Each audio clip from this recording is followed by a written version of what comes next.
Hay que tener esa capacidad, ¿no?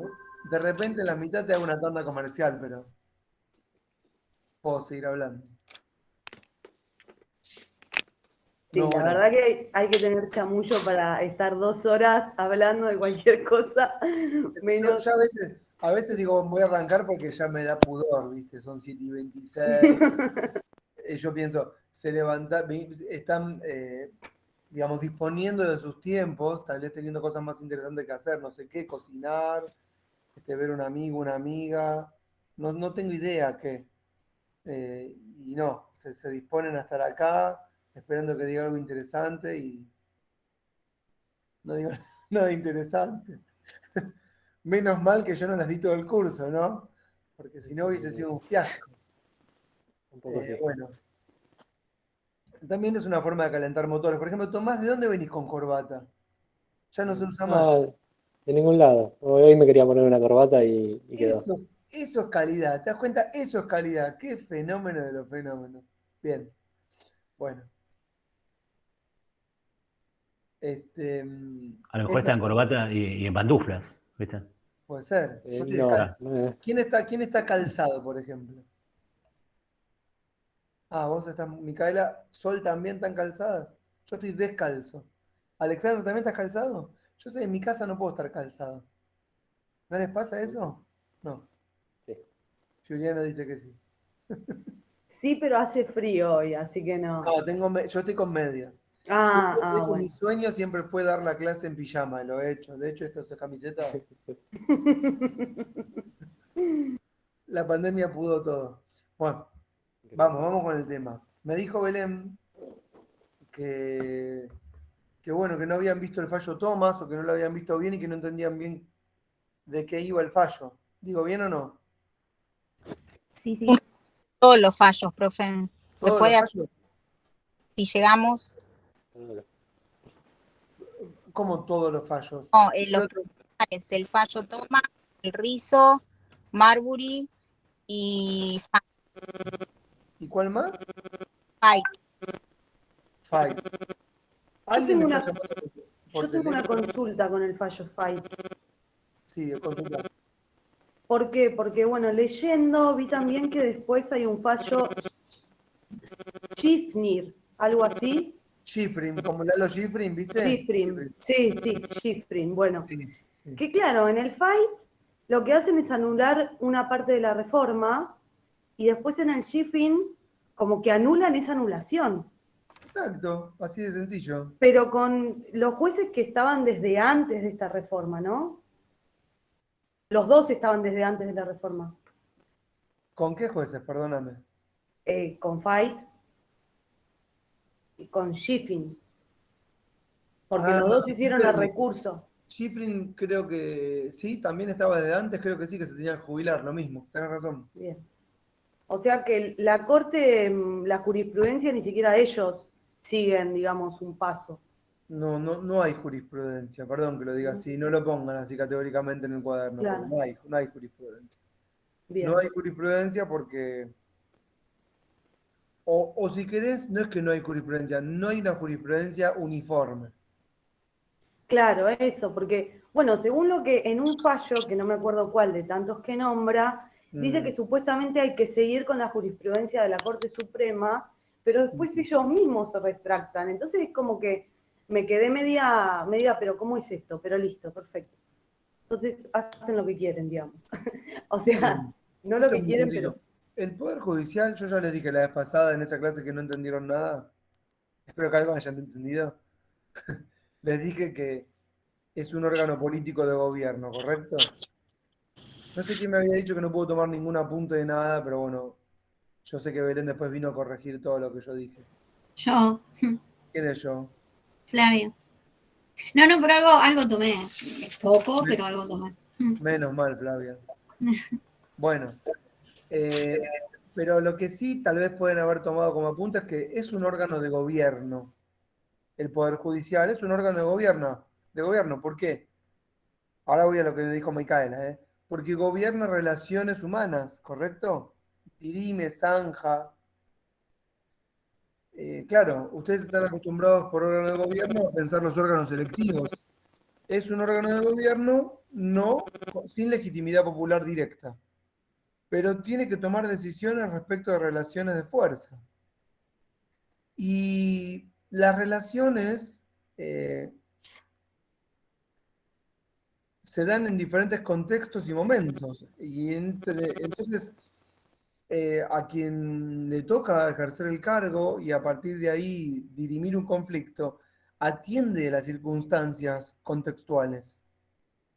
¿Sí? Y el derecho, como herramienta, le sirve de instrumento de justificación. ¿Entendés lo que acabo de decir? El derecho, la forma jurídica, sirve como instrumento de legitimación, de fundamentación a las decisiones que previamente se han tomado. Decisiones en el marco de una causa, pero decisiones de gobierno. Fight es un acto de gobierno. Ya sé, Tomás, sos vos el micrófono, me parece. Silencialo, a ver. A ver, lo silencio. Vamos a ver si era. Sí, era él. Igual a mí me daba la sensación de que algo pasaba, qué lástima. Pero es cierto que podría llegar a ser molesto. Bueno, aparte perdí el hilo ahora. No, decía. Fight, por ejemplo, fue una decisión de gobierno en un momento muy importante. Imagínense que Fight, producto de esa reforma de la Constitución, tenía que dejar el cargo en el año 1994. Y finalmente nunca lo dejó. Estaban vulnerando un derecho ya adquirido. Bueno, sí, es una forma de verlo. Profe, en el caso Fight se debate algo así entendí, o sea, el poder constituyente del poder constituido, ¿no? Fue cuando cuando se quiso después anular la reforma que habían hecho. Déjenme que O yo algo lo así diga. era. Karen, está bien. Yo lo voy a decir en palabras sencillas. En la reforma de la Constitución se decide poner un límite a la duración de los cargos de los jueces. Y Fight tenía que dejar el cargo. Y no quería dejar el cargo. Sol me dice, era un derecho adquirido. Continuar en el cargo. A eso se refiere Sol. Finalmente, es una decisión de gobierno, ¿correcto? Decir si sigue o si no sigue. Y en el marco de una causa se toma esa decisión. Y el derecho sirve de instrumento de justificación. ¿Correcto? 20 años después, 20, 94, 96, el caso del 97. 17 creo. El 17 son 20 años, ¿no? 99 no apeló Fight. No, el fallo es de antes, pero no importa, ponele 20, 22, 23 años después, da lo mismo. Ya era insostenible esa jurisprudencia. Y bueno, otra corte, con otro contexto, decide lo contrario, pero es como que un gobierno decida privatizar y otro estatizar. Son actos de gobierno. Y cuando uno decide privatizar es porque dice que el consenso de Washington y que nada de lo que sea del Estado tiene que ser del Estado, y son empresas deficitarias. Y viene otro gobierno y dice, no, hay empresas esenciales de las cuales el Estado siempre se tiene que hacer cargo porque esto y aquello, y entonces se toma la decisión contraria, ¿correcto? Y bueno, en los considerandos de un decreto, de una ley, estará la justificación. Lo mismo pasa con las sentencias judiciales. Por eso no hay una jurisprudencia uniforme, ni la va a haber. No es solo con este tema que no hay una jurisprudencia uniforme, sino con muchísimos temas. Hay como una especie de zigzagueo para un lado o para el otro, atendiendo a la ideología de los jueces, a las circunstancias, el contexto histórico, ¿sí? A las presiones que reciben, presiones populares, presiones de lobbies, a la notoriedad del caso, ¿sí? Si el caso es un caso que tiene notoriedad pública, que es recuperado por medios de comunicación o por grupos X que logran hacer que ese tema sea un tema de agenda pública y que la población hable de ese tema, entonces hay otra mirada sobre el caso, ¿no es cierto? Y hay algunos casos que pasan más desapercibidos, que sirven para fundamentar tal o cual cosa y que mejor que permanezcan en silencio.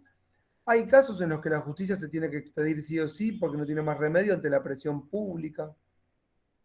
¿Siguen todo esto que estoy diciendo? Lo que no tienen que hacer es tener una mirada, digamos, romántica, eh, atendiendo a la supuesta y famosa independencia de la justicia. Eso no corre, no existe.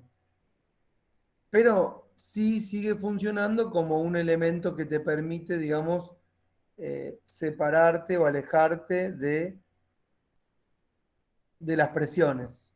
Bueno, nosotros con nuestra independencia vamos a decir tal o cual cosa, atendiendo a las reglas del derecho. Pero no hay reglas del derecho, el derecho también va cambiando. Bueno,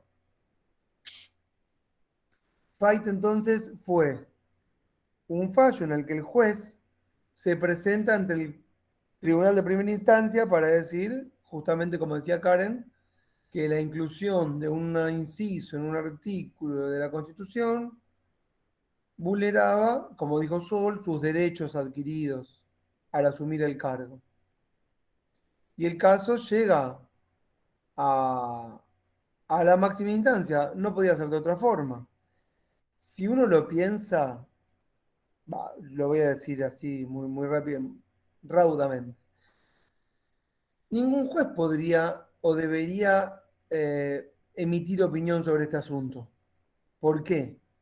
Porque todos los jueces son parciales en este caso, con una notoria parcialidad. ¿Por qué? Porque todos van a llegar a esa edad. Entonces corre para todos la misma suerte, ¿entienden lo que digo? Entonces uno piensa, bueno, ¿cómo vas a ser juez y parte en el mismo caso? En un caso, vos no podés ser parte interesada. Es como que me llamen a mí a... como que yo tengo que intervenir como juez en un caso en el que están involucrados mis hijos. Y bueno, pase lo que pase, soy parte interesada, ¿no es cierto? Me tengo que excusar. De hecho, la Corte Suprema se excusó en ese caso Fight. No fue la Corte entera la que falló, fueron otros jueces que reemplazaron a los de la Corte, pero daba lo mismo. ¿Está lo que estoy diciendo? Sol, decime.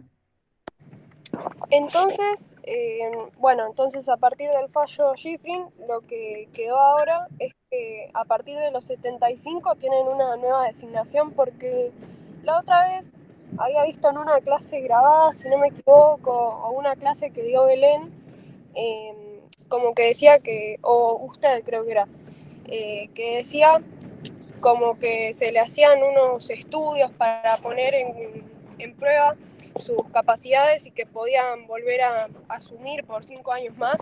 No me quedó muy claro eso. No, sería así, Sol. A partir del 94, además de que se introdujo esta modificación que le exigía a los jueces y juezas a partir de los 75 años revalidar el cargo en el Senado a partir de una votación, además de esa inclusión se agregaron otras, como por ejemplo que a partir de ese entonces, 94, y con la creación de un órgano administrativo del Poder Judicial, que es el Consejo de la Magistratura, quien quiera presentarse para el cargo de magistrado tiene que rendir un examen y pasar una serie de encuestas, entrevistas, lo que se llaman los concursos para ser juez, sin que existiera una universidad para ser juez. No es que si vos querés ser jueza, Sol, vas a la universidad. Podría existir, en otros países hay. En el nuestro no, pero sí lo que hay son exámenes. Es como que te presentás a exámenes libres y rendís. Bueno, eso se incluyó también en el 94, pero para los jueces que estaban ya nombrados, eso no corría. Eso era para la designación de nuevos jueces. Lo que correría para los jueces que ya estaban designados con anterioridad a la reforma era solamente el hecho de que cumplidos los 75, el Senado podía votar con 2/3 de sus miembros presentes, siempre con quórum, la continuidad en el cargo por 5 años más, como el registro cuando uno saca el registro automotor, así de sencillo. Y así indefinidamente cada 5 años. Además, uno podría pensar que más viejo te pones, como el registro, menos años, a los 80, a los 83. Y después Claro, perdiste la vista y no te lo dan más. exacto, después cada 6 meses, ¿viste? Como una especie de prueba de senilidad, si estás bien o mal. Pero esa disposición, a partir del fallo Fight, se cumplió a medias. Casi les diría que lo que terminó pasando es que... Sol, vos sí con la mano levantada, ¿es correcto esto? Ay, perdón, es que quedó así, no tenía nada. No, Perdón. y aparte me pone a abrir fila, como que hay una fila de gente que levanta la mano, pero está solo vos. Bueno, Feist estuvo de juez hasta los 94 años, se perdió. Y creo que Lorenzetti le firmaba los escritos, o sea, por lo que leí. hay muchas historias Estaba respecto a senil. esto. Sí, hay muchas historias. Yo tengo muchas buenas de primera mano. No las voy a contar. Pero no importa, porque da lo mismo, no se trata acá de... Guarda, vos podés tener 95 y ser un campeón. Qué sé yo. No sé, no me importa. Estamos analizando lo que pasó. Y bueno, lo que finalmente, de hecho, terminó ocurriendo era que si querías renunciabas, si no querías no renunciabas, ¿sí? También empezó a funcionar como un elemento de presión por parte de las autoridades políticas con legitimidad popular, llámense ministros no, diputados, senadores, presidencia, digamos, de presión a los jueces. Mirá que si no renunciás te vamos a decir que te vamos a iniciar un juicio político a través del Congreso, del Consejo de la Magistratura, o no te revalidamos el cargo, o te vamos a escrachar de alguna forma a través de los mecanismos que tenemos, diciendo que sos mayor de edad y que tenés de los 75 y tenés que renunciar. Se convirtió como una especie de elemento de presión en algunos casos. ¿Siguen esto que digo? Pero todo muy... en la nebulosa. Bueno, como todo. Cuando pasa lo de Schifrin, ya habían pasado 25 años de la reforma. Ya hay un recambio generacional propio del paso del tiempo. Entonces ya se va haciendo cada vez más difícil para los jueces y las juezas no renunciar. También por un avance del principio republicano de que tiene que haber una limitación del poder en el tiempo, ¿no?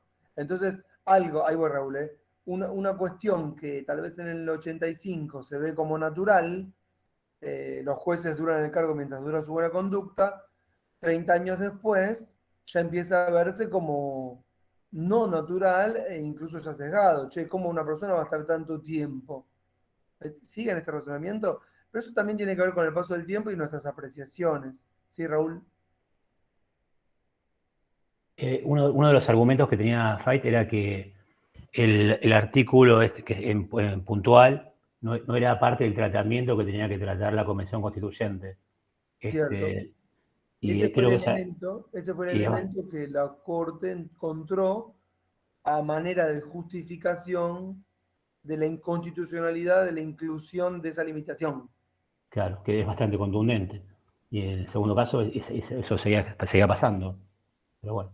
Yo no sé, Raúl, si es tan contundente. ¿Vos por qué pensás que es contundente? Porque no se da lugar a varias interpretaciones. Es claro que no era un tema que tenían que tratar. Claro, pero ¿dónde dice que lo único que puede tratar la Convención Constituyente es lo que está incluido en la Ley de Necesidad de Reforma? Pensé que el artículo 30 de la Constitución lo definía ese era el procedimiento. Y no lo dice. ¿Entendés? La de la Constitución dice que la Constitución puede ser reformada en el todo o en cada una de sus partes y que a tal efecto una convención constituyente será convocada. Fin. La ley que la convoca no establece los artículos. La ley estableció el temario. Ahí No está. era un temario obligatorio, sino que era un temario porque se tenía que votar por sí o por no. ¿Por qué? Por la desconfianza entre los partidos políticos que se generó, en donde, digamos, para evitar, digamos, que se aprobaran algunas partes y otras no, cosa que había pasado, por ejemplo, en 1957, se decidió en la ley de necesidad de reforma votar por sí o por no lo que se llamó un núcleo de coincidencias básicas. De manera tal de que si a Menem le daban la reelección, también al radicalismo le daban la capital, para que se entienda rápido. La capital, porque el peronismo nunca ganaba en Capital Federal, dicho y hecho, fíjense que nunca gana. ¿Me seguís el razonamiento? Pero Sí, eso claro. no quitaba que otros temas pudieran tratarse. Y además hay otro tema más importante. Mirá, vos decís, ese es un elemento contundente. Yo lo veo poco contundente desde el punto de vista en que, ¿quién es el soberano?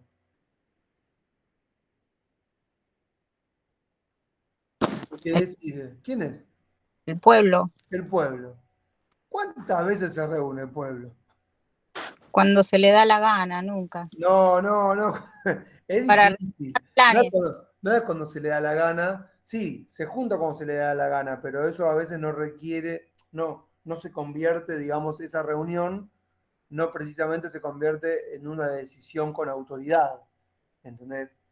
Ahora, la Convención Constituyente es un órgano que existió pocas veces, está en la margen del derecho, porque en general es un tema que excede el marco jurídico o está en el umbral, ¿no? Porque no puede ser regulada la Convención Constituyente, porque entonces finalmente termina sometido el pueblo a la voluntad de las generaciones anteriores.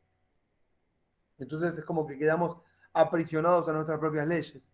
Uno debería pensar, bueno, si el Poder Constituyente reunido decide cualquier cosa sobre la Constitución, a priori debería ser válida, a priori. Si vos me decís, no, hay cosas que no se condicen con la moral pública, y bueno, vaya uno a saber cuál sería la moral pública, pero ponele que sí. Bueno, va a ser rechazado popularmente. Esta es una cuestión que no era de esas que van a ser rechazadas popularmente. Ni siquiera era tan controversial, ¿no? Tal vez habría habido otras cosas más importantes sobre las cuales podría haberse expedido la justicia. Y además otro tema, como poder constituido. ¿Puede el Poder Judicial ponerse por encima de la voluntad soberana? Diciendo nosotros somos los intérpretes de la voluntad popular. ¿Con qué mandato el Poder Judicial puede ser intérprete de la voluntad popular? Más considerando que el Poder Constituyente tuvimos 4 en la historia, vamos a decir. Miren, el Poder Constituyente originario, que de Poder Constituyente tenía poco, eran 15, 20. Pero bueno, pónganle que está bien.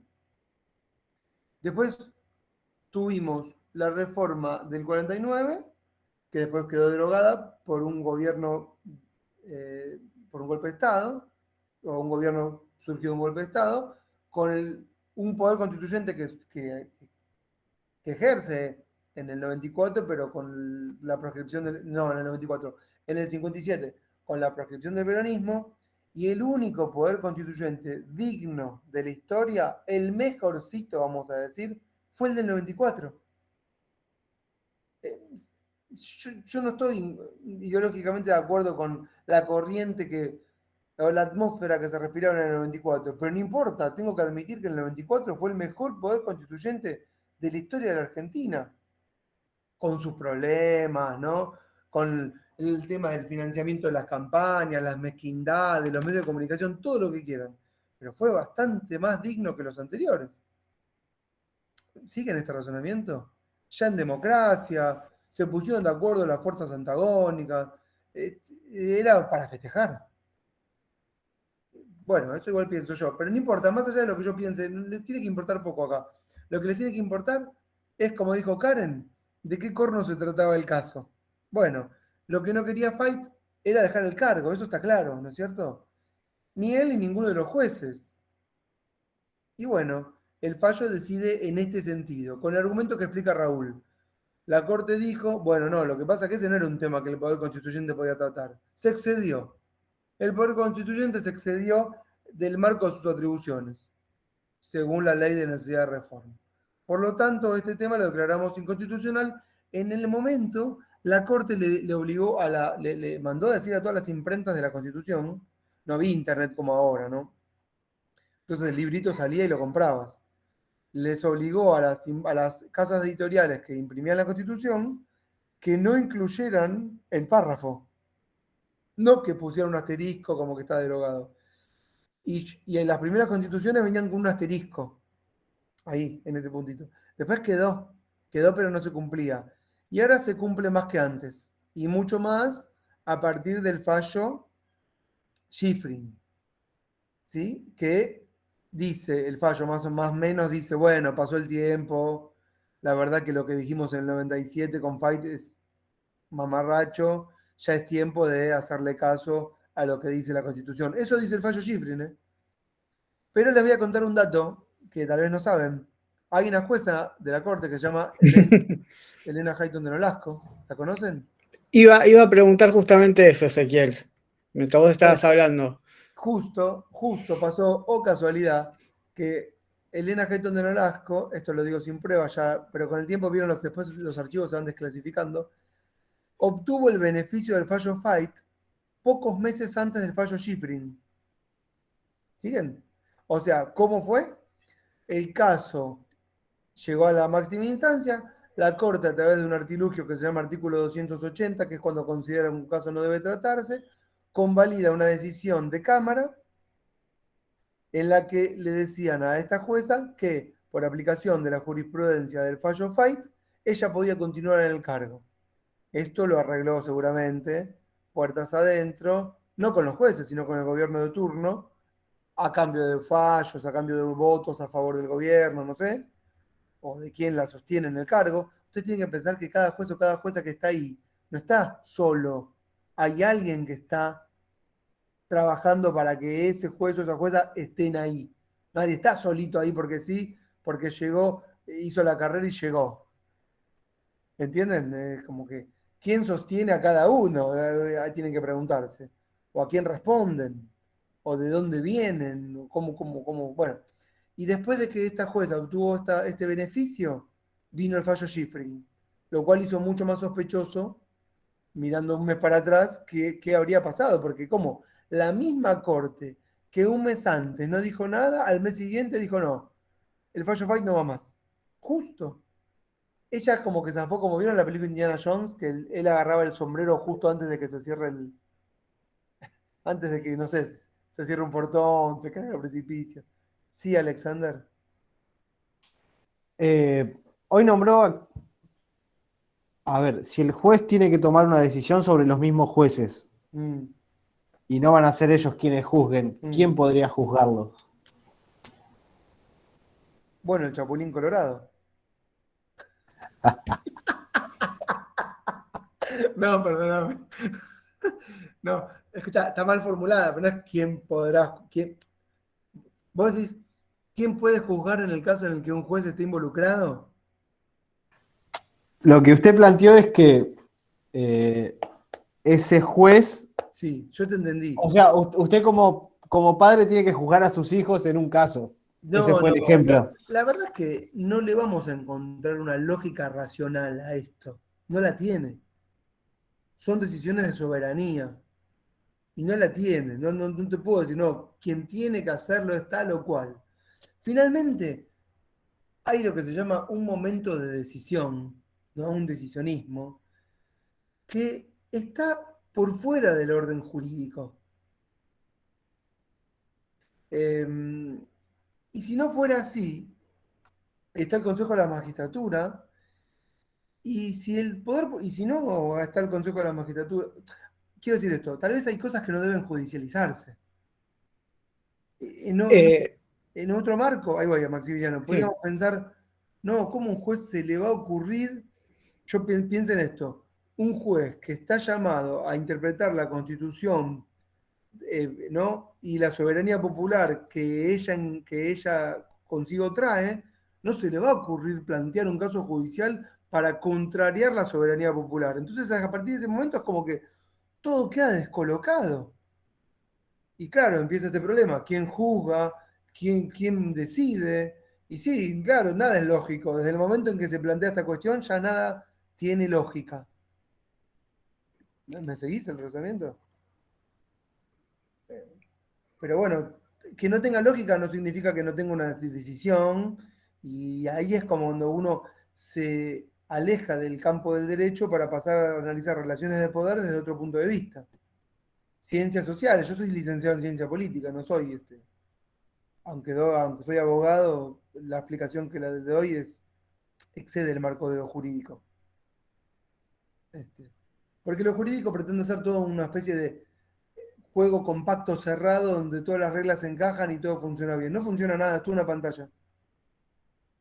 Sí, Maximiliano. No, en ese sentido quería decir el ejemplo, yo leí hace poco un artículo que hablaba sobre la cantidad de causas sobre las cuales Rosenkrantz, siendo el presidente de la Corte Suprema, se tiene que excusar porque tiene como dos limitantes ahí. Una es que trabajó para un estudio bastante grande, que ahora no se me viene a la cabeza el nombre, pero que entre los clientes está tipo Grupo Clarín o subsidiarias y demás. Y otro es porque la hija de él está trabajando para Marval o Farrell y el otro estudio, que es como el otro estudio gigante que maneja ese tipo de causas.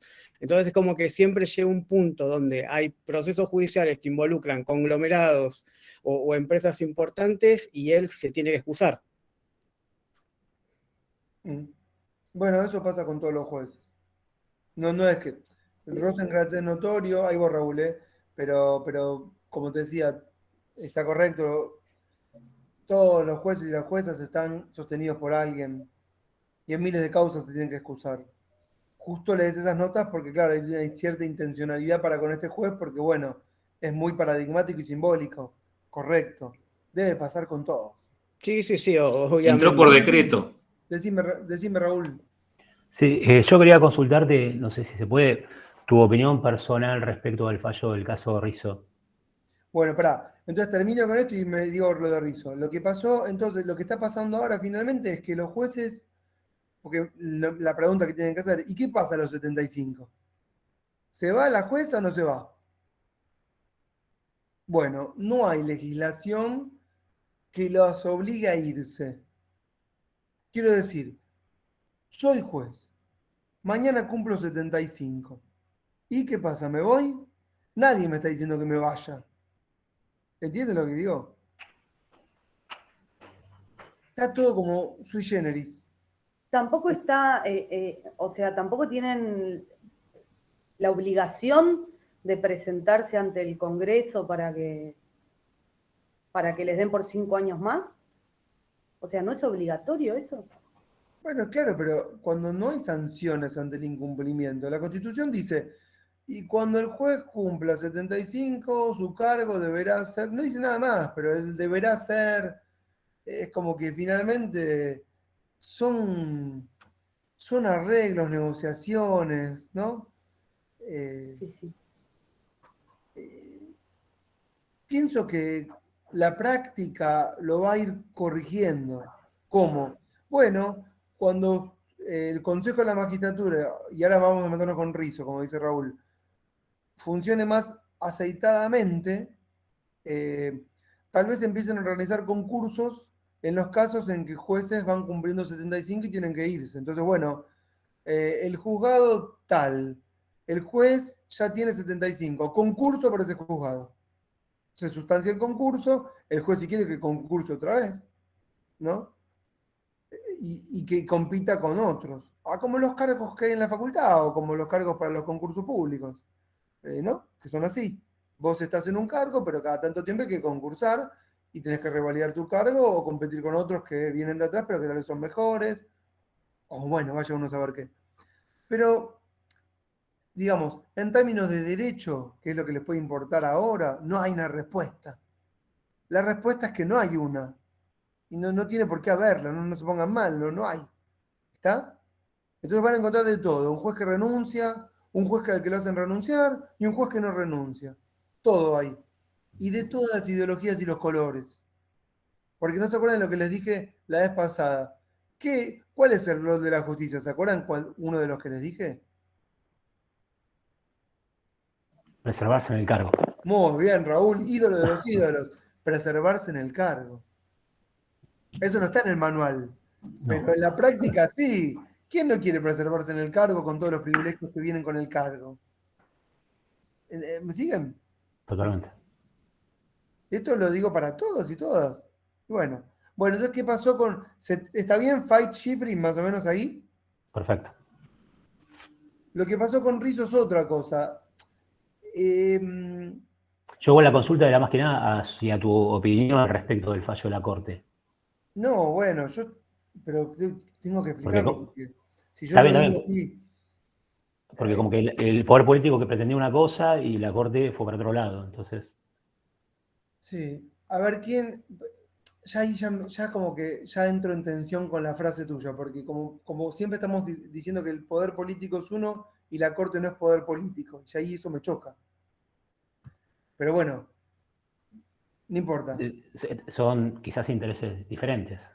Sí, sí, o no, porque para que un gobierno funcione bien, y por funcionar bien, no piensen lo que a ustedes les gustaría, sino el que está en el gobierno funcione como un motor, un tractorcito, ¿vieron? Necesita tener alineado todo. ¿Siguen lo que digo? Póngase cada uno en el lugar al mando de un gobierno X. Puede ser un gobierno de algo más pequeño, no tiene que ser un gobierno de un país.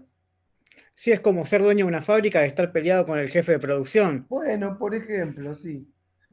Entonces, vos tenés que gobernar relaciones conflictivas, que la más importante, por supuesto, es la presidencia, pero gobernás relaciones de poder, ¿no? Y tenés que tener todo alineado, si no, no funciona. La democracia es espectacular, pero bueno, genera como el debate constante y la falta de operatividad. Y entonces, claro, todos los presidentes necesitan tener un poder judicial alineado. Sí o sí. Es el consejo que le daría a Maquiavelo moderno, ¿no? ¿Cómo tengo que hacer? ¿Cómo hago para gobernar? Bueno, mira, tenés que tener gobernadores, una liga de gobernadores que te apoyen, ¿no? Tenés que tener sindicatos, no, bueno, no vas a tener todos, 2, 3 importantes sí. Viste, que no te hagan paro, que te hagan quilombo. Los estatales, hay 3 gremios, bueno, agarrate 2 de los 3. Porque si los estatales trabajan para vos y el Estado no abre, cagamos, ¿no?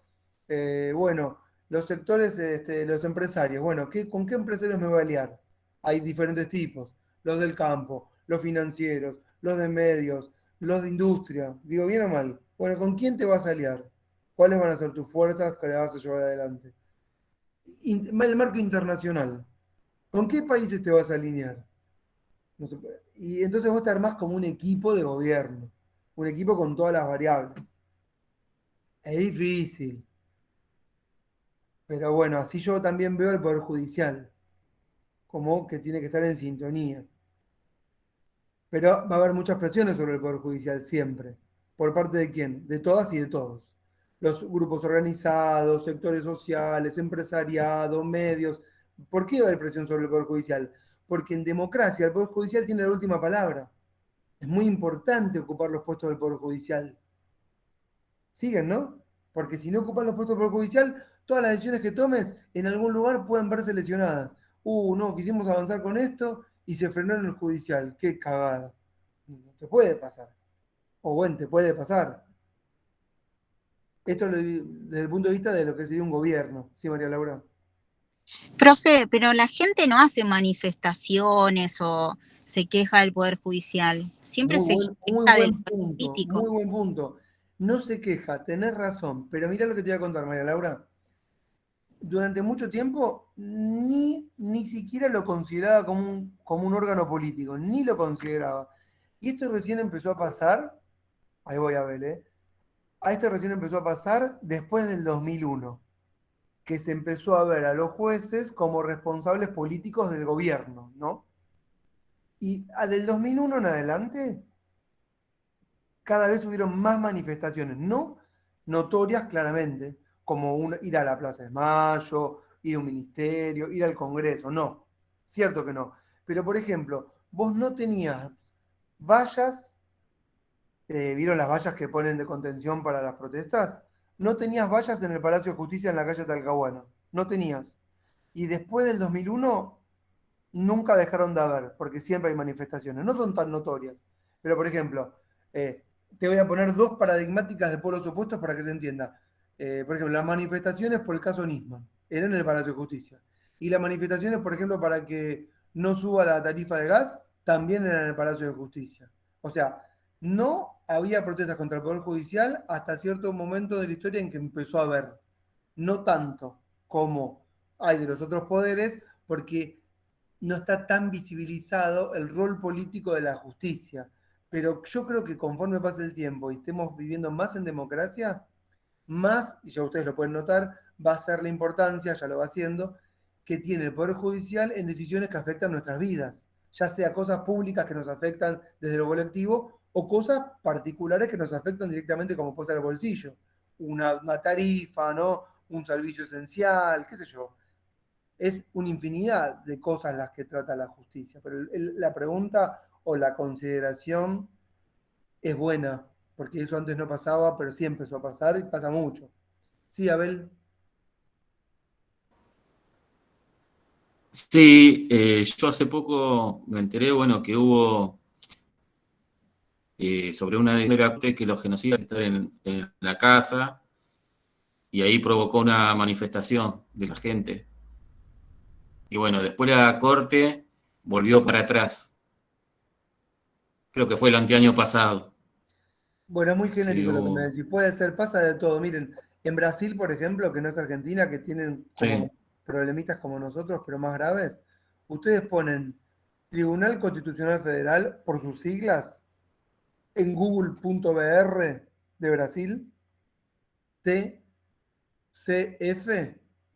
Enter, y le salen por día una millonada de temas de diarios en los que sale el tribunal involucrado. Por ejemplo, este fin de semana Bolsonaro dijo que quería matar al presidente del tribunal, literal. Están todo el día así, porque claro, adquieren mucha notoriedad, tienen otra dinámica. Bueno, y fallo Rizzo, lo que pasó con Rizzo es que hubo una reforma al Consejo de la Magistratura. Ustedes saben del Consejo de la Magistratura, ¿no? El Consejo de la Magistratura, ya le vieron cómo está integrado y todo eso. Bueno. Sí. Bueno. Tiene muchos idas y vueltas, porque claro, como es una institución nueva, y la explicación, si quieren, más genérica es que la democracia es joven, aunque ya empiece a ser vieja, es joven. ¿En qué sentido es joven? No estamos preparados institucionalmente para resolver todos los conflictos antiguos y modernos con las instituciones que tenemos.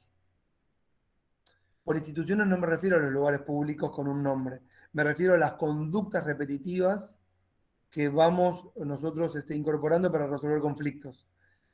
Hace falta como más mecanismos aceitados que vamos logrando conforme, como un juego. Cuando empieza el juego todos empiezan jugando mal, pero ¿vieron cuando el juego se empieza a aceitar, cada uno le van contando la estrategia y la vuelta?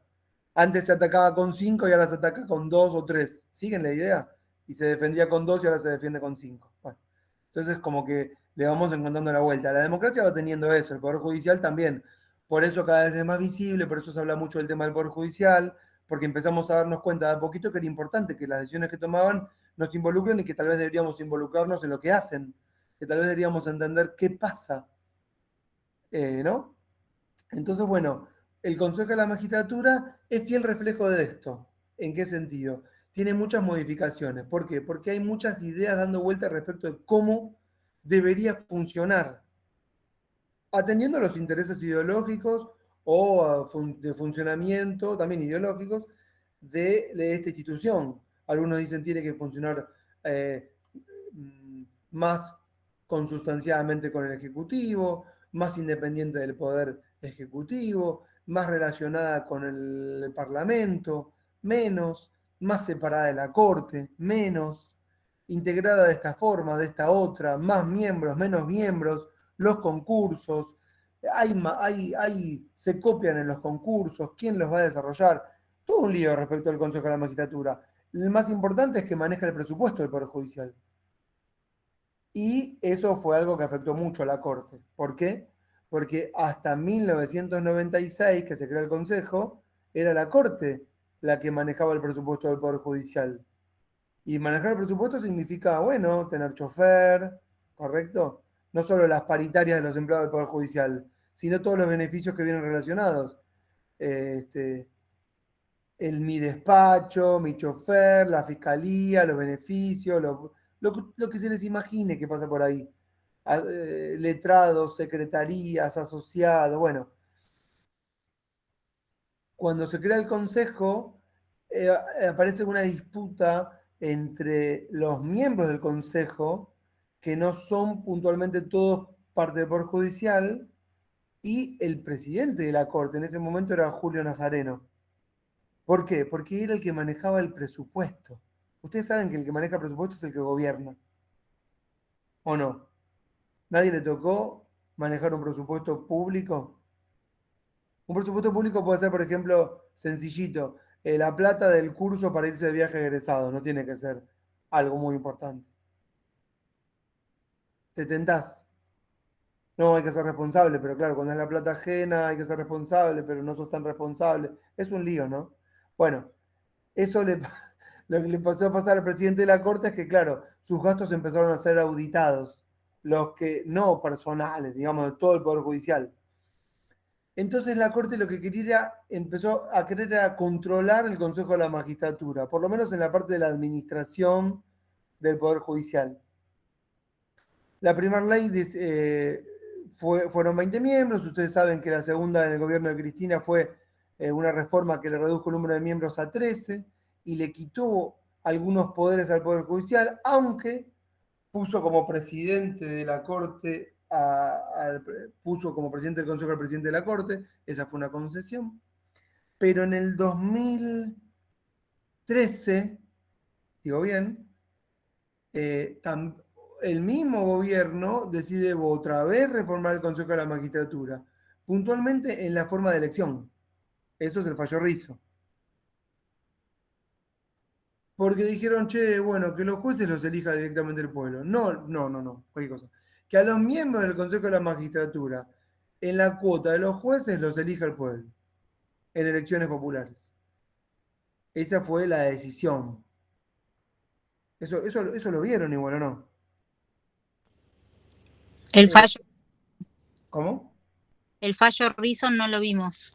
Bueno, pero lo que sí, la ley 26.588 creo que es. La que dejó de tener efecto por el fallo Rizzo. Correctamente, la que dejó de tener efecto por ser declarada inconstitucional por el fallo Rizzo, dispuso que vieron que el Consejo tiene abogados, tiene jueces, tiene miembros de la Cámara de Diputados, senadores, miembros del Poder Ejecutivo y miembros de la Academia Científica.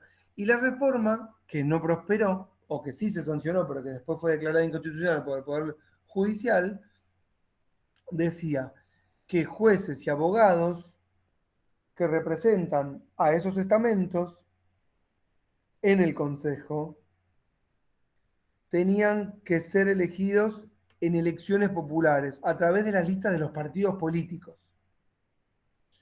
¿Siguen? Entonces, si vos, por ejemplo, sos juez, vamos a decir, y querés ser miembro del Consejo, tenías que presentarte a través de una lista de un partido político para que el pueblo te elija. ¿Me siguen esto que digo o es difícil? Tenía algunos vicios la ley, algunos bastantes. Por ejemplo, que no podías presentarte con un partido político chiquito. Miren esto que voy a decir ahora. Para ser miembro del... Miren, si no me entienden, pregúntame. Para ser miembro del Consejo de la Magistratura como juez, primero tenías que ser juez, ¿no? Pero siendo juez, tenías que presentarte con un partido. Pero un partido que tuviera representación en 18 de las 24 jurisdicciones. ¿Siguen esto que digo? No un partido que sea, por ejemplo, un partido de la provincia de Chubut. No, tenía que ser, lo dije a propósito, Raúl, tenía que ser un partido que tuviese representación en 18 de los 25 o 24 o 25. ¿Cuántas provincias son? ¿24 más la Ciudad de Buenos Aires? ¿O 25 o 23 más la Ciudad de Buenos Aires? Bueno, 23 más 1. 23. perfecto, 23. bueno. Ahí está, bueno, por eso, 23 más 1, 24 con la ciudad. Claro, ¿cuántos partidos tienen representación en 18 de las 24 jurisdicciones? El Partido Justicialista y ninguno más.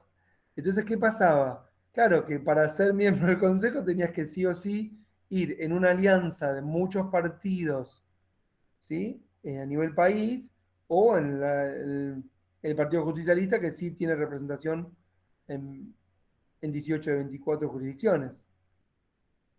Entonces era un problema. Y el otro problema era que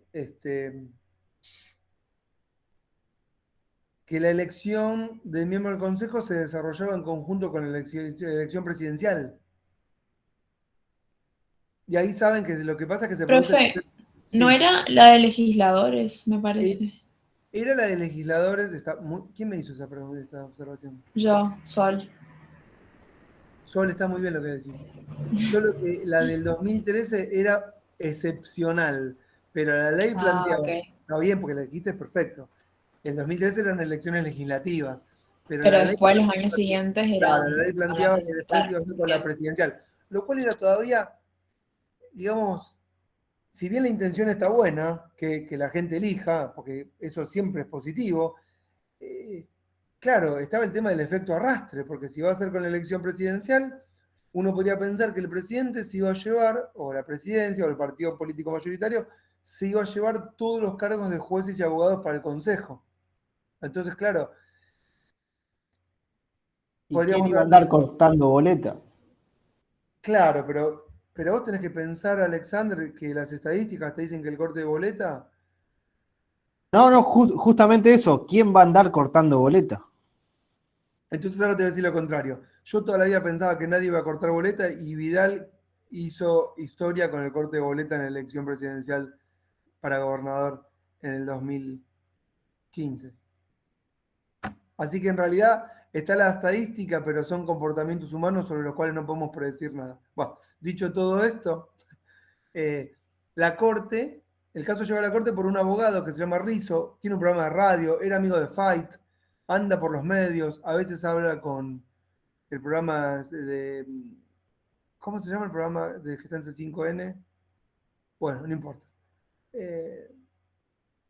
Ni bueno, un programa. El tipo está en los medios, Rizzo. Pero Rizzo es un abogado de la matrícula federal que no quería presentarse por ningún partido y hace política y le encanta, lo disfruta, vive apasionadamente la política.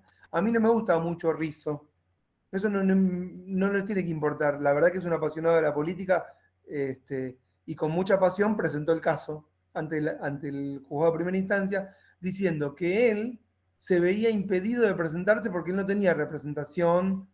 Él era de una agrupación de los abogados del Consejo de Abogados, el Colegio Público de Abogados, y no tenía un partido con representación nacional en 18 de las 24 jurisdicciones. Entonces se veía imposibilitado de presentarse y encontraba que la ley era como una especie de barrera a su postulación, ¿no? El caso llega rápido y prontamente a través de un per saltum a la Corte sin que existiera, me acuerdo, el per saltum, pero no importa. Después existió la ley de per saltum. Sí. Me voy mareando, me va pasando el tiempo y pasó muchas cosas. Y la Corte decide en junio, porque en julio ya había que presentar las boletas. ¿Vieron como ahora? ¿Vieron que se presentan en julio porque en agosto eran las PASO? Entonces en junio el fallo decide, bueno, que la ley es inconstitucional y que se continúen las elecciones, pero no para los miembros del Consejo de la Magistratura. Es interesante, y la vamos a hilar con el fallo Tomás para redondear la clase, porque la Corte decide en una sentencia con efectos generales.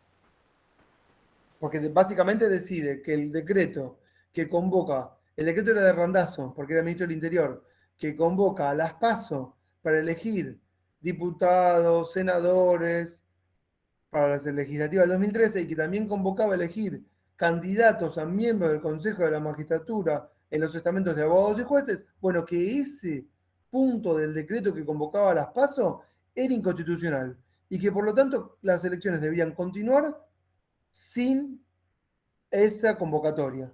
¿Siguen esto? Eso así está. Si ustedes leen el último punto del fallo mayoritario de Rizzo, dice eso. Lo interesante fue interesante. Para mí fue pésimo, pero bueno, los abogados han hecho congresos festejando el fallo Rizzo. yo siempre como politólogo lo rechacé. Porque claro, la fundamentación que dieron, desde mi punto de vista, fue muy pobre, porque era una fundamentación basada solo en cuestiones, vamos a llamar como a ellos les gusta, jurídicas. Es decir, los jueces en el fallo, ¿ustedes leyeron el fallo o ni lo leyeron? ¿No? Sí, algo, profe. Es muy interesante el fallo, pero bueno, básicamente los jueces lo que hacen es analizar el artículo 114 de la Constitución. ¿Ustedes leyeron el 114 o no? Sí.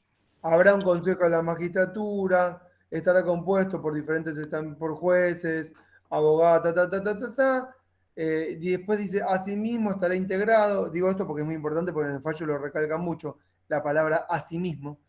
Asimismo estará integrado por miembros de la comunidad científica. Finalmente dice el artículo, en el número y la forma que la ley designe. O sea, que el 114 establecía que era el Congreso el que tenía que sancionar la ley de organización del Consejo de la Magistratura. En el 2013, efectivamente, lo que pasó fue eso. Fue el Congreso el que sancionó la ley. Pero al Poder Judicial de ese entonces ya estaba muy enemistado con el gobierno de Cristina, no le gustó. En ese momento, Cristina había dicho algo así como vamos por todo. Y es muy interesante porque en el fallo se deja ver eso. En un momento la Corte habla de la omnipotencia legislativa. Esos términos usa. Y se refería por omnipotencia legislativa a vamos por todo. O sea, es interesante porque uno ve la terminología jurídica, tal vez se pierde, pero si lo ves en el contexto, te das cuenta que están dialogando. Como que la pelea era apasionada, ¿no? Y claro, lo que quería el gobierno de Cristina era, no sé si quitarle poder al Consejo de la Magistratura o a los jueces del Consejo, pero tal vez lograr las mayorías en el Consejo. No sé, podría haber hecho otras cosas mejores que la que hizo. Y la Corte lo rechaza diciendo no, que no le corresponde al Congreso, o que sí le corresponde al Congreso sancionar la ley, pero que no puede haber tantos, por ejemplo, miembros de la comunidad científica. La ley de Cristina había ampliado los miembros de la comunidad científica. O también la ley decía que los jueces que querían ser miembros del Consejo tenían que ser votados. Y la Corte le dice, en la Constitución no dice nada de que los jueces que tienen que ser miembros del Consejo tengan que ser votados. Eso es lo que le contesta la justicia. Dice, en la Constitución no dice que los jueces tengan que ser votados. Yo lo que le contestaría es, tampoco dice lo contrario. ¿Por qué no pueden ser votados? ¿Qué problema hay? Digo yo. En realidad, lo que yo entendía era, disculpa, ¿no, Ezequiel? Que si es la representación que ellos tienen es de los jueces y abogados, y tienen que ser votados por alguien, deberían ser por jueces y abogados y no por toda la gente. Claro, pero eso no está, es cierto, eso también lo dicen. Lo que pasa es que no tiene ningún sustento legal. Porque si ellos tienen que interpretar la Constitución, siempre lo mismo. Tienen que interpretar la Constitución. La Constitución dice que el Consejo se integrará en la forma y el número que indique la ley. Entonces, si la ley dice que para ser miembro del Consejo hay que votar, y hay que votar. Desde otro punto de vista, uno podría pensar, bueno, ¿qué está mal que votemos? ¿No es bueno votar y ampliar, digamos, a través del sufragio los cargos, digamos, la participación ciudadana? Quiero decir, vos me preguntaste, Raúl, ¿qué pienso yo del fallo? Sí, sí. Ya me quedó claro igual. No, si no te lo voy a decir ahora. Esperá. Ah, no estás muy de acuerdo con el fallo. No, pero esperá, no. Yo lo que no estoy de acuerdo tal vez es con la fundamentación del fallo. Yo también hubiese dicho que era inconstitucional, tal vez. Pero yo no hubiese dicho que era inconstitucional por los motivos que la Corte dijo que eran inconstitucionales. ¿Me seguís hasta ahí? ¿Por qué? Porque yo creo que ampliar la legitimidad de los miembros del Consejo a través del sufragio es sano en cuanto a que es sano que el pueblo se involucre y participe en las cuestiones públicas. En todo caso habrá que mejorarlo. Pero no decir en un fallo el pueblo no quiere votar, porque eso es chocante. Y finalmente eso es lo que termina diciendo la Corte, que el pueblo no quiere votar, porque ellos dicen que son los últimos intérpretes de la soberanía popular, Y como últimos intérpretes ellos dicen que el pueblo no dijo eso en la Constitución. En la Constitución sobre el artículo 114 no se dijo nada, porque si ustedes van a los diarios de sesiones del 94, las discusiones sobre el Consejo de la Magistratura fueron infinitas y no se pusieron de acuerdo en nada. Y como no se pusieron de acuerdo, tuvieron que poner en la Constitución, bueno, que lo decida el Congreso. Lo pusieron así porque no se decidían. Esto está en el diario de sesiones, ¿eh? Ustedes, si o en los bares, en la esquina en Santa Fe, en Paraná, que fue donde se sancionó la Constitución, cuando se juntaban en los bares hablarían de eso. Veo que el perro está molestando ahí.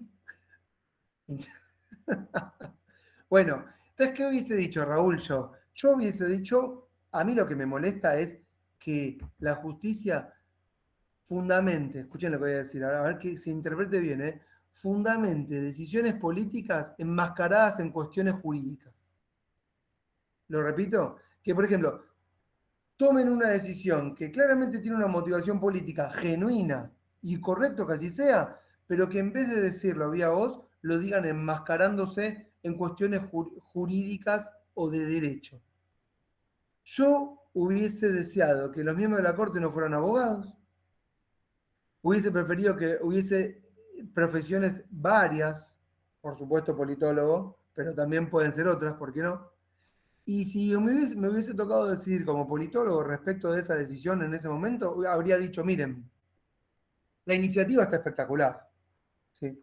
Que se puedan elegir por voto popular a los miembros del Consejo de la Magistratura en el cargo de jueces y en el cargo de abogados me parece fabuloso. También hubiese dicho, y entonces, ¿por qué no que los cargos políticos de diputados y legisladores que se representan por las mayorías en las cámaras, que también sean elegidos popularmente? ¿Por qué no? Lo mismo que los científicos. Ahora bien, no puede ser que tengan que ser votados en partidos que tengan 18 representación en 18 de las 24 jurisdicciones. ¿Por qué? Porque eso va a limitar mucho la candidatura de muchos postulantes. Y eso favorece a los partidos grandes y no a los pequeños. Eso es una cosa que hubiese dicho. Otra cosa que hubiese dicho, que ahora me arrepiento con lo de Vidal, pero en ese momento lo decía, es lo que dijo Alexander. Yo agarro, qué vulgar, tomo los resultados electorales, presidenciales, ¿sí? De las últimas elecciones de democracia en adelante y me fijo cómo fue el resultado, cómo fue el corte de boleta y las mayorías que se llevaron los presidentes y hubiese fundamentado en el fallo. Fíjense los últimos datos estadísticos y vean que si se van a desarrollar las elecciones como prevé esta ley, todos los miembros del Consejo de la Magistratura siempre van a ser de la mayoría del partido de gobierno o del partido que gane la presidencia. Y si estamos en un país republicano en el que estamos apelando por que haya división de poderes, ¿sí? O que haya mejor representatividad o mayores consensos a través de las discusiones, no sería bueno que las elecciones se desarrollen en conjunto con las de presidente, porque va a tener un efecto arrastre que va a ser contraproducente. Entonces, preferiría que las elecciones para el miembro del Consejo, en vez de ser cada 4 años, sean cada 7, por ejemplo. Y que no coincidan con ningún otro cargo con legitimidad popular y que se vote en momentos diferentes. ¿Sí? Atendiendo todas estas cuestiones. Entonces yo hubiese dicho, miren, es constitucional por esto, no porque el artículo 114 dice que el Congreso no tiene que hacer esto, porque sí, efectivamente era el Congreso el que lo tenía que decidir. Pero yo como Corte le hubiese dicho que vuelva la ley al Congreso y que la redacten mejor. Y no a las apuradas. Sí, María Laura. Decime. No me quiero hablar. Tenés el micrófono apagado, no se te escucha. Perdón. Dale. Una vez que el Congreso, la Corte Suprema deroga ese artículo, tranquilamente el Congreso se puede reunir para tratarlo y mejorarlo, pero no tuvo ganas o no le convino. No sé si no tuvo ganas. No sé si la palabra es no tuvo ganas. No. Claramente que la primera parte de la consulta, María Laura, está bien. Puede volver a reunirse y redactar otra ley parecida, por supuesto. Después no es cuestión de ganas, hay que juntar las mayorías, es una derrota importante, el partido de gobierno empezaba a perder apoyos, hay que verlo en el contexto, pero sí, puede eventualmente votar, puede ahora haber una ley, debería haber una ley que reforme otra vez el Consejo de la Magistratura. Igual, más allá de esto, ¿entendieron lo que explicamos? ¿Cómo fue que alguien se presentó, que dijo que se veía imposibilitado de presentarse, que era un abogado que no tenía un partido que lo representara en todos los distritos, que el caso llega a la Corte, lo que la Corte decide, que el efecto de la sentencia es con efectos generales, la fundamentación basada en cuestiones jurídicas? Raúl, ¿entendiste cuál es mi opinión sobre el fallo? Sí, sí, perfecto. Yo la última duda que me quedaba era, y en este contexto, ¿no? ¿Te parece correcto que los jueces se asocien a una lista de un partido político? O sea, que tengan que estar identificados con un partido político. Mira, a priori te diría que no me parece mal, no me parece mal. De hecho, hay un montón de países en donde esto es así.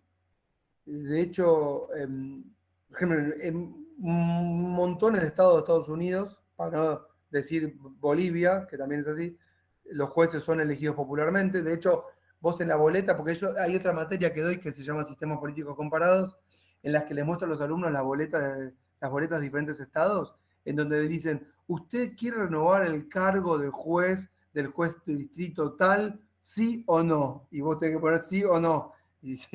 Y así hasta jueces de Cortes Supremas estaduales.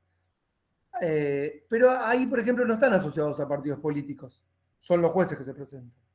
¿Podrían estar asociados a partidos políticos o no? También estoy de acuerdo en que se cristalice la posición política de los jueces. Yo ya les conté, a ustedes les conté lo que pasó en Italia. Sí, porque fue hace poquito. Sí, les conté lo del Plan Marshall. Si son ustedes los economistas, que todos los jueces eran del Partido Comunista. Para déjame seguir. Y hay como una mirada respecto de la justicia, del Poder Judicial, de que no tienen ideología, no prejuzgan. Esto no existe todo eso. Yo prefiero transparentar, si querés, no asociados a un partido, porque no es que lo que vos me preguntás, yo lo tengo definido. Yo no pienso, tal vez, puede ser que no directamente un partido, si querés, pero sí cristalizar que tienen posicionamientos ideológicos y que puedan ser elegidos. No puedo, me desconcentro, porque hay chats, ¿vieron? Yo me desconcentro. Y que puedan ser elegidos en función de sus posiciones. Les voy a contar, por ejemplo, otra. En Roma, miren lo que les voy a contar. ¿Esta la conté en Roma? No. Tiro Roma, alguien agarra Roma, si tiro Roma, no.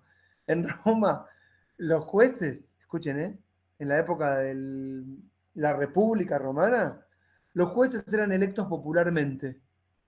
Y no existían los códigos como tenemos nosotros. Existía una legislación. Pero si alguien quería ir a la justicia, necesitaba una acción. Y el que te concedía la acción era el juez. Es decir, lo que no existían eran derechos como los conocemos nosotros. No había, por ejemplo, derecho a hacer tal o cual cosa, sino que había acciones que te permitían acceder a esos derechos. Y el juez, se presentaba a elecciones y concedía acciones. Por ejemplo, el vecino de al lado me hizo un caño y me hizo un agujero en la pared. ¿Qué hago? Bueno, no tengo ningún derecho. El juez de Medianera se presentaba a elecciones diciendo, si usted me vota, yo le voy a conceder la acción para que usted pueda demandar al vecino. Entonces los jueces se presentaban a elecciones prometiendo acciones legales. ¿Se entiende lo que digo? Y eso ya viene de la época romana, de que los jueces eran electos popularmente.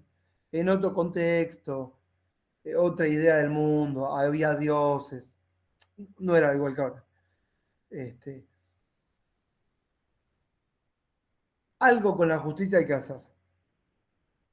Esto de que estén ocultos y decidan a espaldas de la voluntad popular muchas cuestiones que tienen que ser de temas de discusión pública, no está bien. Tal vez, si querés, Raúl, mira, para terminar con esta pregunta, no todos los jueces, pero sí ciertos jueces. Tal vez, por ejemplo, no sé, jueces de contencioso administrativo contra el Estado, o según el rango, jueces de cámara o jueces de corte. Es que es para charlarlo, ¿me entendés? No tengo una posición. tampoco tengo que tenerla. Sí me gusta plantear, como que tirás el tema y decís, bueno, veamos qué pasa. Es como Pesota cuando dirigía River. No sé qué decía Pesota cuando dirigía River. Era hincha de River. Ah, no, yo creo en eso. Yo soy de Boca y si yo tengo que dirigir, yo estoy del lado de la justicia. No me importaría. Si yo estoy en la final de la Libertadores y tiene que ganar River porque tiene que ganar, tiene que ganar. Tal vez me importa cada vez menos el fútbol en ese sentido. Y eso que tengo platea, todo. Pero no. Yo creo en ese sentido, en la objetividad, desde ese punto de vista, ¿no? Pero bueno, no sé. Bueno, nos queda Thomas. Thomas fue 3 años antes que Rizzo. Y la Corte justamente dijo lo contrario. Es decir, dijo lo contrario a lo que hizo. Porque si en el fallo Rizzo tomó una decisión con efectos generales, en Thomas dice que está prohibido, prohibidísimo, recontraprohibido, tomar decisiones con efectos generales. No se asusten, esto es lo primero que me dijo Micaela al principio de la clase. Pero yo veo que se contradicen un poco los fallos. Un poco no, todo. Nicolás. No, quería hacer una pregunta porque no me termina de quedar claro. Cuando la Corte Suprema declara inconstitucional una ley, esa ley no queda derogada, sino que para ese caso puntual no se aplica, pero la ley continúa vigente, o si la declara inconstitucional ya se queda sin efecto de forma indefinida. Bueno, mira, lo que me preguntás está bien. Y me hace. Cuando María Laura dijo algo, a mí me hizo ruido. No hice el comentario porque me iba a ir a la mierda con la aplicación, pero ahora justo me das. María Laura en un momento me dijo: cuando se produce el fallo Rizzo, la ley queda derogada. Así me dijo.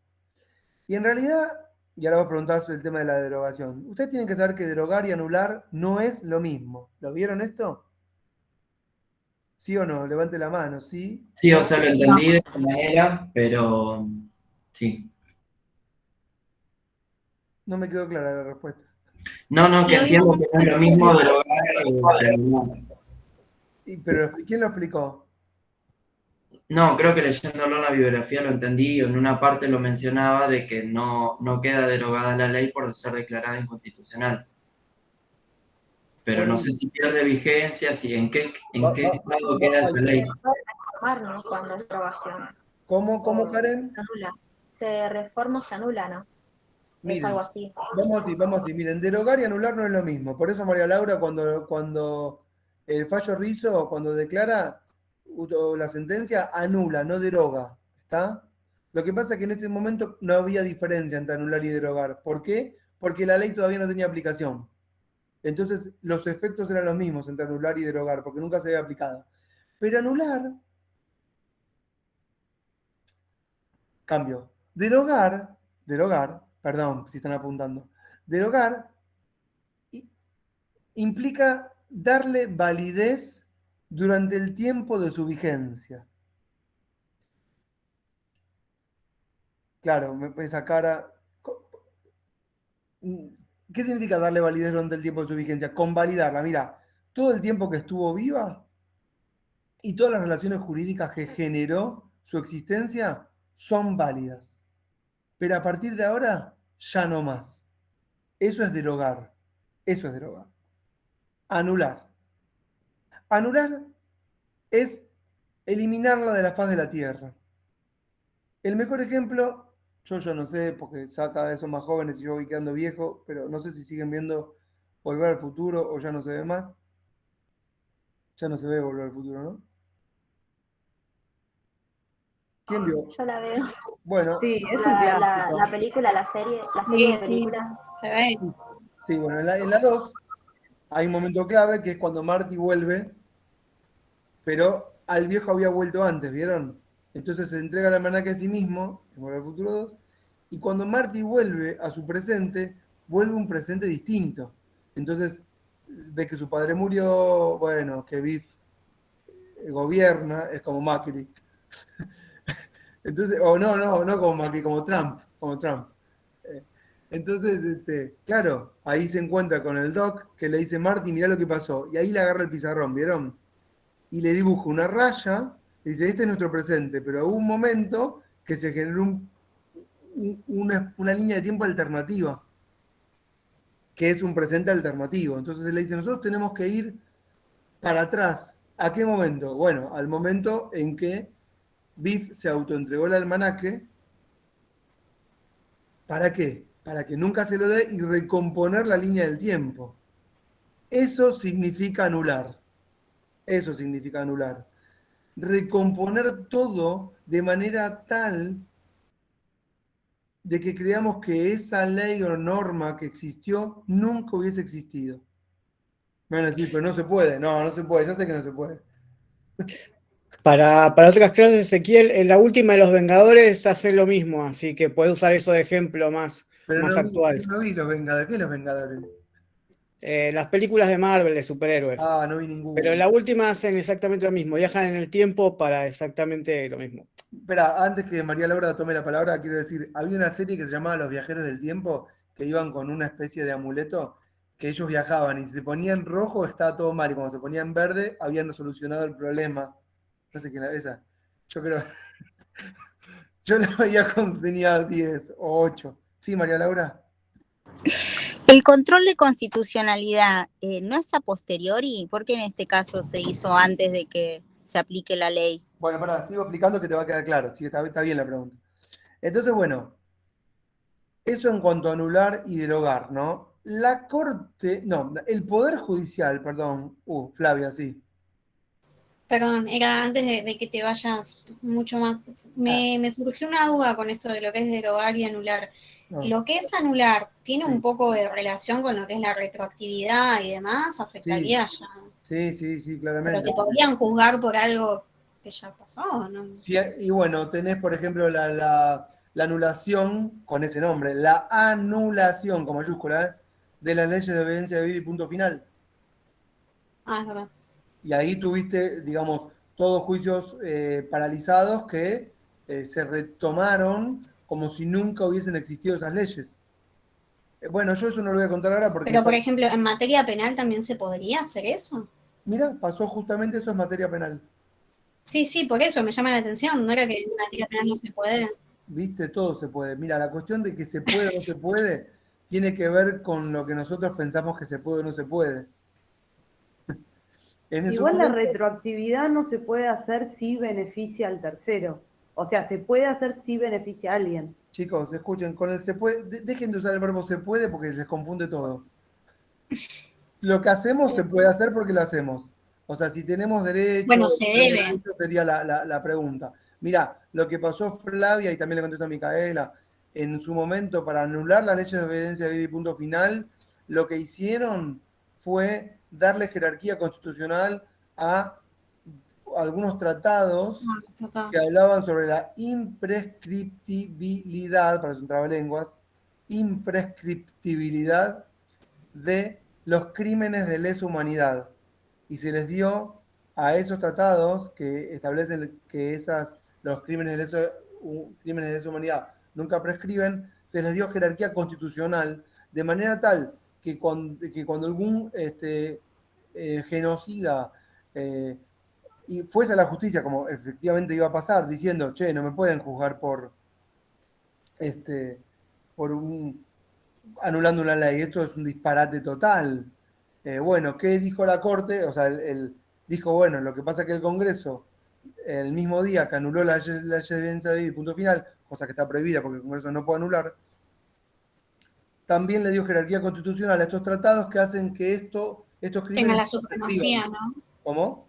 Tengan la supremacía constitucional. Claro, entonces basándose en la supremacía constitucional y en la jerarquía de los tratados internacionales, digamos, le dio un poco más de cuerpo y robusteció, de legitimidad, si querés, una decisión que jurídicamente, bueno, estaba un poco viciada, pero claro, ustedes tienen que entender que las decisiones se van tomando, como ya les dije al principio, en función de los contextos, los humores y también las relaciones de fuerza. No era lo mismo tomar esa decisión en el 84 que en el 2003, ¿siguen esto? Es muy distinto.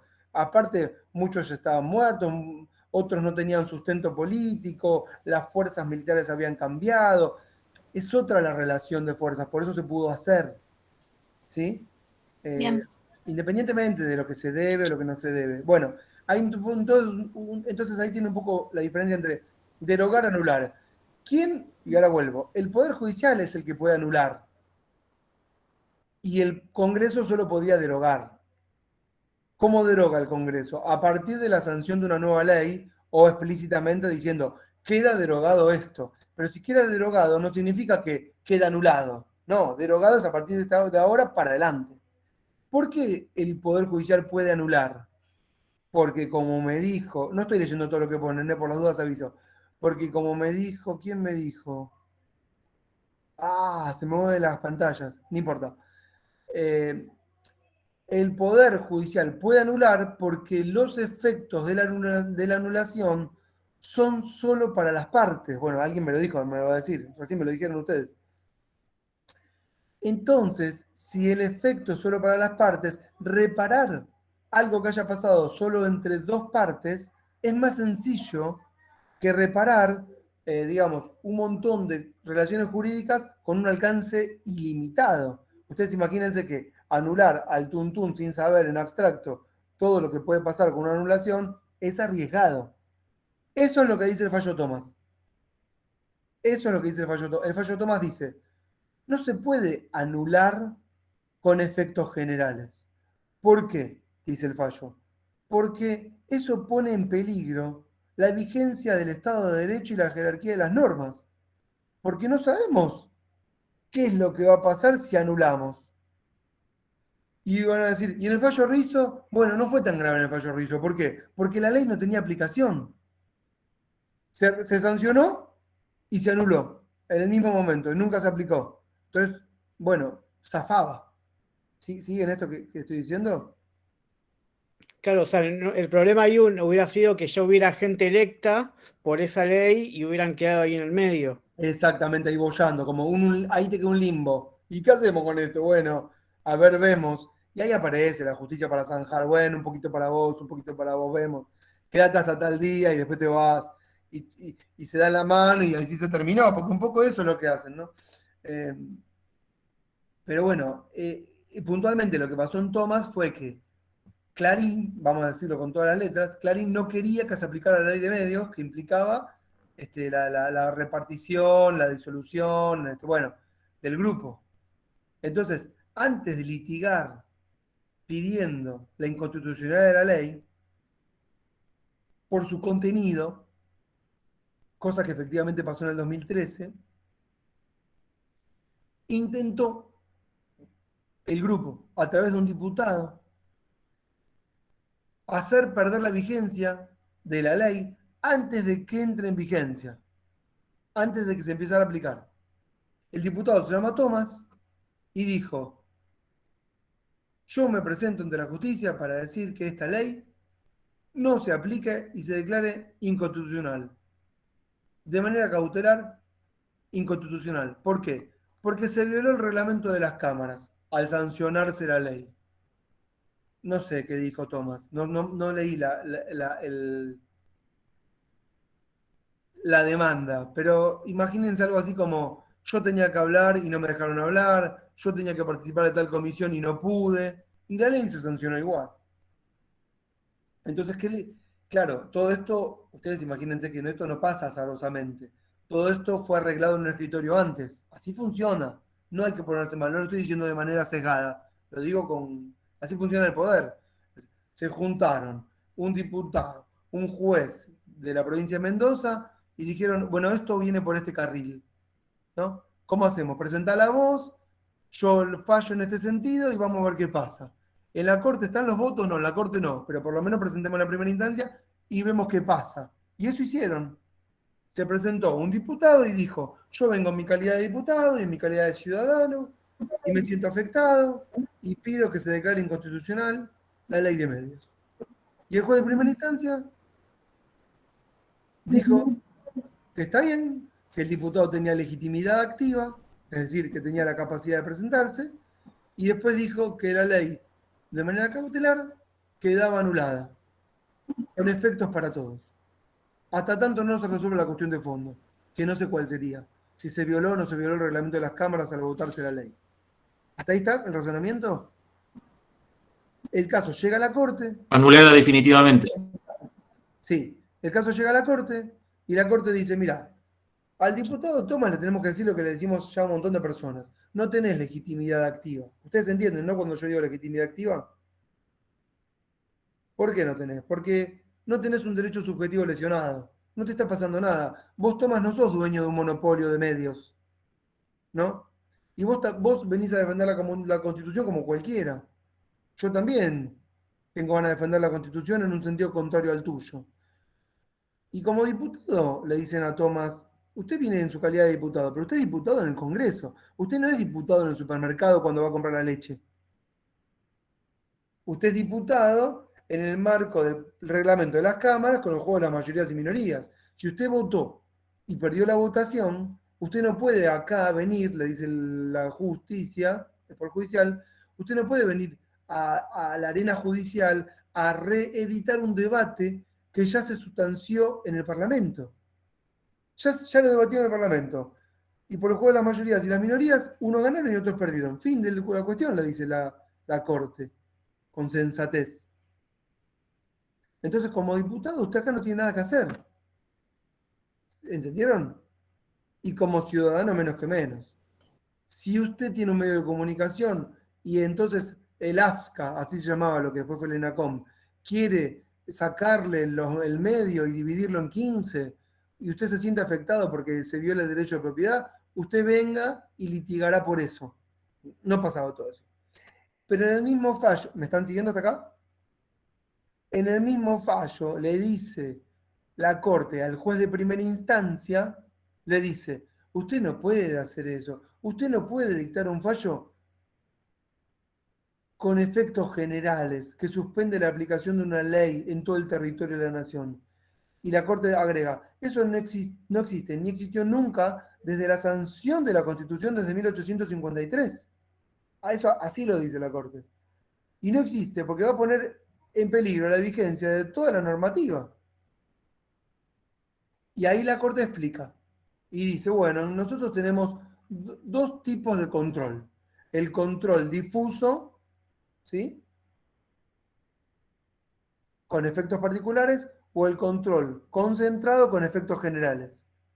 Uno, el estadounidense, dice la Corte, porque se inventó en el fallo Marbury versus Madison, que me preguntaron al principio de la clase, y otro, que es el modelo austríaco, porque se inventó en Austria, que es el de un tribunal concentrado que dicta una medida, una sentencia con efectos generales. ¿Está? Por ejemplo, esta semana en Francia se dictó una medida con efectos generales a través del Consejo de Constitucionalidad. Y hubo protestas de 250.000 personas en todo el país porque dijeron que el pase sanitario es constitucional. Por ejemplo, les digo. Y la Corte aclara después. Nosotros tenemos el modelo estadounidense, en el cual un juez toma una decisión y puede anular, puede sentenciar sin aplicar una norma con efectos solo para las partes. Hay modelos combinados, dice la Corte. Hay modelos combinados. Brasil, México, España, Francia. Les estoy tirando, solo la mayoría tiene modelos combinados. Argentina en algún momento lo va a tener que tener porque si no esto es insostenible. Ya es un quilombo lo que está pasando, pero bueno, no vamos a abrir un debate de esto, pero no terminamos más. Pero la Corte dice en el fallo en el 2010. Nosotros podemos tener miles de combinaciones, pero hay una que no podemos tener. Es imposible. ¿Cuál? Una combinación en la que un juez, en el marco de una causa entre dos partes, toma una decisión con efectos para todos. ¿Por qué? Porque eso puede poner a la nación en un estado de anarquía. Así, con estas palabras, anarquía. ¿Por qué? Porque si todas las leyes van a ser susceptibles de no aplicabilidad, ya no existe más el gobierno de las leyes. Entonces estamos en un no gobierno. Eso sería la anarquía. Y eso, en el caso Alavi no lo había hecho. ¿cómo? En el caso Alavi no lo había hecho de terminar una resolución erga omnes para todos. Sí. Sí, ¿no? Claro. Pero escuchen una cosa. Yo primero que me voy a desarmar por dentro, ¿no? Porque ya no puedo más. Sí, Raúl tiene razón. Pero no puedo explicarlo esto ahora. Sí. Solamente Ok. quédense con lo que pasó en Facho Tomás. El curso es intensivo. ¿Sí? Es intensivo. Y no puedo explicar más porque me voy a morir por dentro. Si no canto lo que siento. Lo que siento es que me tengo que ir a comer con un amigo. Esa es la canción de Spinetta. Nos vamos a comer a un bolichito. Y a las 9 quedamos. Son las 9, estoy acá. Pero lo que dice Raúl tiene que ver con las acciones colectivas, que es otra beta o variante que se incorporó en el 94 y que empezó a rodar con fuerza a partir del 2000 y el corralito. ¿Qué pasa con las acciones colectivas? Pero ahí nos metemos en otro quilombo. Para concluir esta parte, como si fuese una serie que no va a tener continuación, salvo que tengan ganas en otro momento de su historia, para concluir esta parte, lo que la Corte dijo en el fallo Tomás es muy lindo, pero tampoco lo aplica la Corte. ¿Está bien? Y Micaela me va a decir, ¿pero cómo? Y es así. Es así, es así. No, es que ya entendí, es la corte, hacen lo que quieren, entonces lo pueden hacer. Sí, no lo piense como que es la Corte porque la Corte es mala. Porque no importa quiénes sean miembros de la Corte, es un órgano de gobierno, ¿correcto? Y que toma las decisiones atendiendo a una multiplicidad de intereses. Que puede haber convicciones ideológicas y presiones, todo a la vez. Y tienen que ir, y cuestiones particulares, ¿no?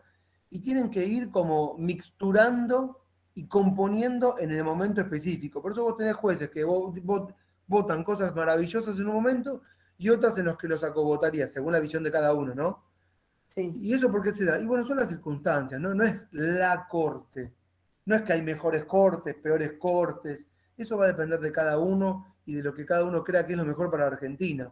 Hay una Argentina imaginada para cada uno de nosotros acá. Y yo trato, más allá de mi ideología, hacerles que cada uno se sienta bien con lo que piensa, ¿entienden? En una dinámica de funcionamiento general del gobierno.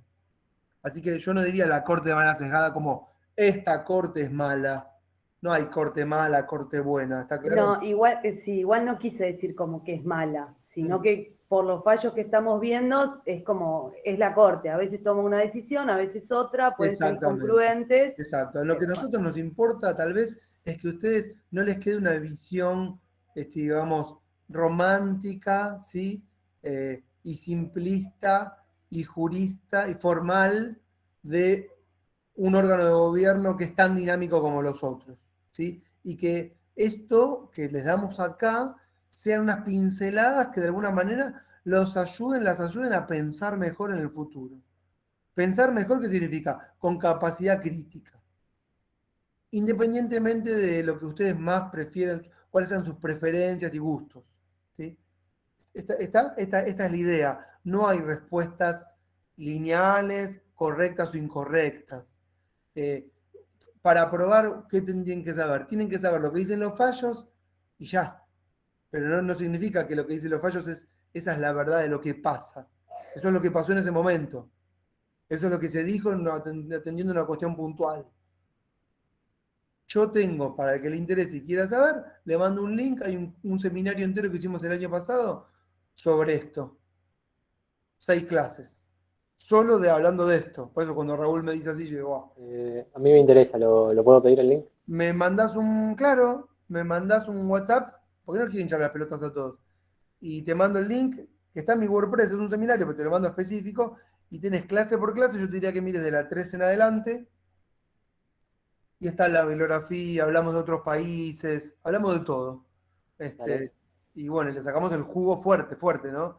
Así, con la misma tesitura y la misma temática, como que la que ustedes lo están viendo, pero en vez de cortito, extenso. Bueno, ¿alguna duda más o más o menos vimos todo? Más o menos. ¿Estamos bien? Buen provecho, Ezequiel. Sí, estamos bien.